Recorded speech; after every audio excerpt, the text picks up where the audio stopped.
science stuff. Computer security is interesting because there is some truth that we have come to realize since the end of the Second World War and the work that we've done on secret code since then. And that truth is that the universe wants us to have secrets.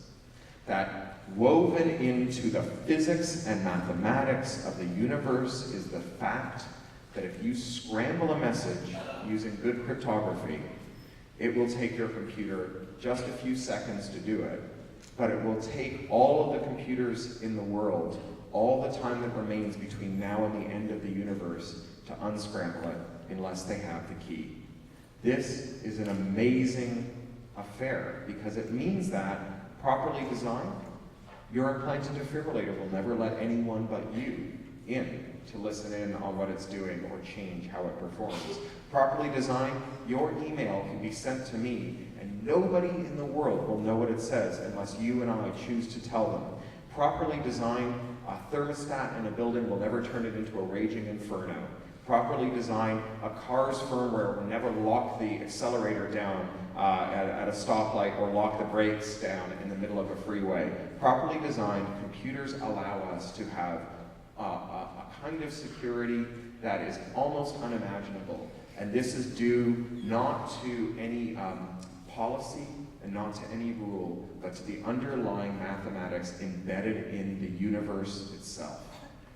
And one of the things that NIST is in charge of is helping us make good codes. Good codes need good randomizers. They need good random numbers.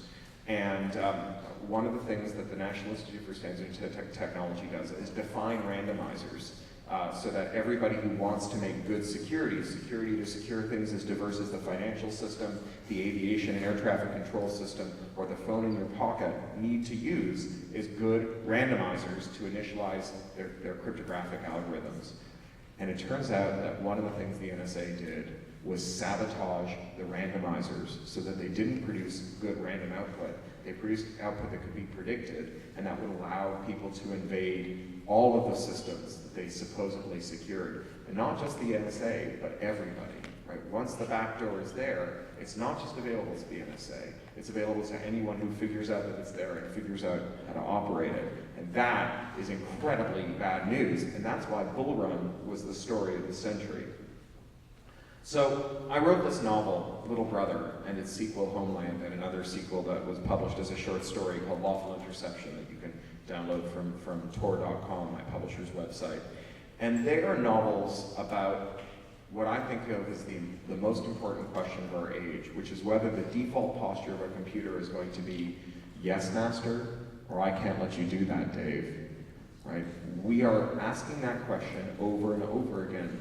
Because in a world where computers are part of everything we do, every problem we have is going to involve a computer. And so every problem we have is going to suggest the solution. Can't you just make me a computer that can run all the programs except for the one that pisses me off?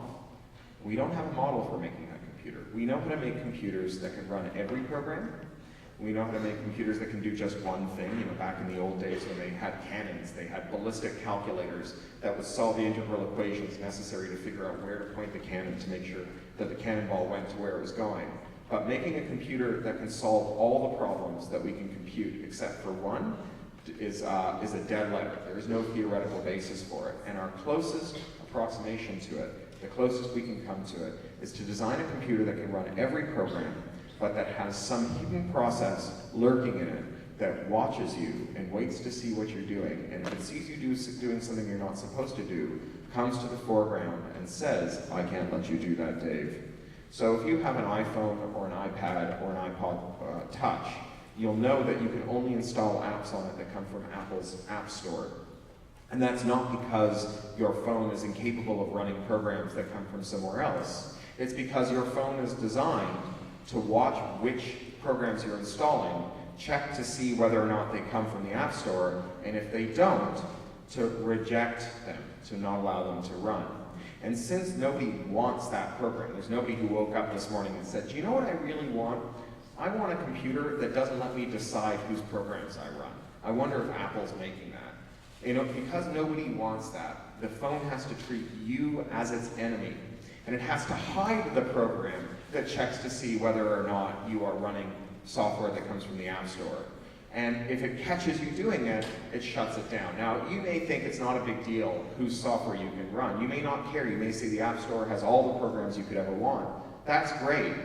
But as soon as your phone is designed to lie to you about what programs it's running, to hide the programs that it's running from you, then any creep who figures out how to use that facility will be able to run code on your phone, on your laptop, on your defibrillator, on your thermostat, on your car, on your 747, or on your school that you can't inspect and you can't terminate, and that are there to do something that you don't want to do. After all, anytime someone puts a lock on something that belongs to you and doesn't give you the key, the one thing you can be sure of is that lock is not there to protect you. So that's the message here. Increasingly, all of our problems are going to suggest the same solution. Make me a computer that can run all the programs except for the one that I don't like.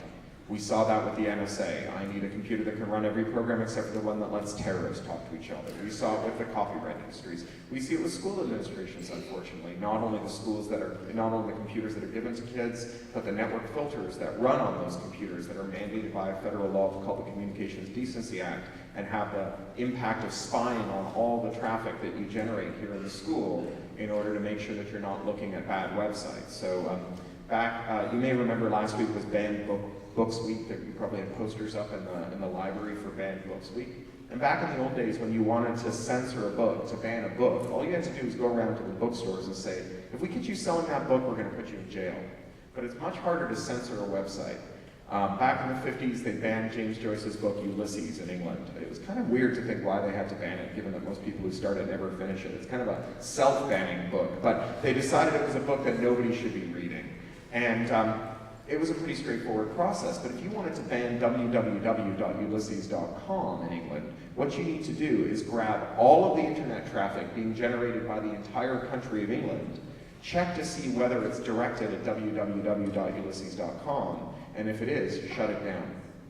So when we passed the law saying that anyone who receives federal funding must censor their internet connection, we effectively passed a law that said anyone who receives federal funding must spy on all of the traffic by the people who are there. And of course, a school board's core competency isn't spying on people or censorship, it's teaching kids. And so they outsource this to other companies. And these companies like SmartFilter and the other companies that provide this service to schools make most of their money selling censorship software to oppressive regimes in the Middle East, Bahrain, Iraq, Syria. They're all major customers for the censorware, which is then repackaged for use in our schools and companies.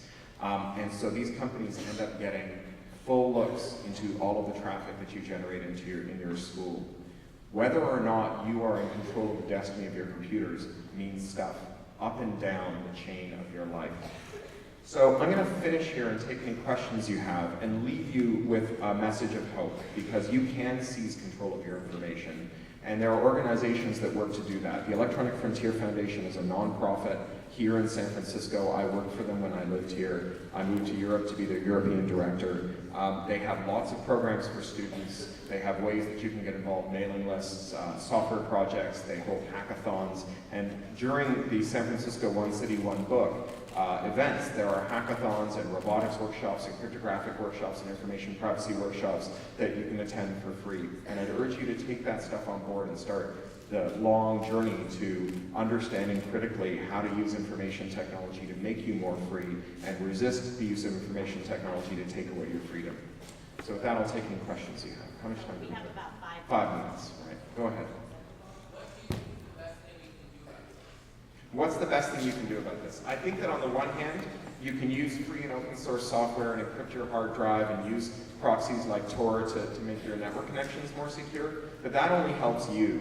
And that's not enough, because we're all connected to one another, right? If I have perfectly secure email and you're sitting there on Gmail and I'm sending you my secure messages to your insecure Gmail store that the NSA has a full look into, it doesn't matter. So what we need to do is solve this problem for everyone, not just us. You know, if we found out that the government was poisoning the water supply to catch terrorists, we wouldn't say, well, how do I purify my own water? We'd say, how do we stop the government from poisoning the water supply?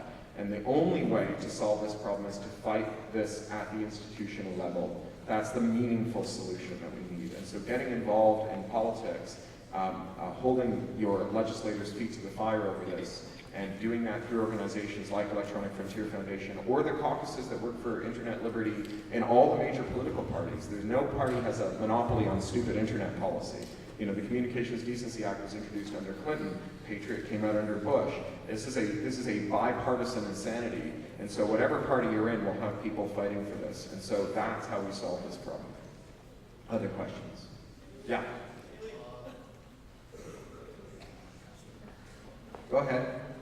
What made you want to write about internet security? Like, was there some specific event that happened that made you? Right. What made me want to write about internet security? You know, it's kind of it wasn't a specific event so much as it was my frustration with blockbuster summer techno thriller movies like, you know, Matrix Impossible. You go to these movies and they were nominally all about computers, but none of the computers behaved like computers. Like all the text made a noise when it showed up on screen. It went, and it was all in capital letters. And people's email addresses had the at the end of them, and they had like crazy operating systems where you had to do this to make them work. Like all I could think of is like, that looks like a good workout, but a terrible way to get anything done. And I thought, you know, computers are actually genuinely awesome and interesting, and there's no reason to write a techno thriller or make techno thrillers in which the computers behave like metaphors or just do whatever is convenient to the story. You could make rigorous stories about technology where the workings of the technology were integral to the story. Just like Westerns are cool when the 6-shooters only shoot 6 guns and the horses run instead of flying and whatever. You know, computer movies and computer stories are cool when the computers do what computers do. Other questions? Yeah, I don't see who's got their hand up, but yeah, go ahead.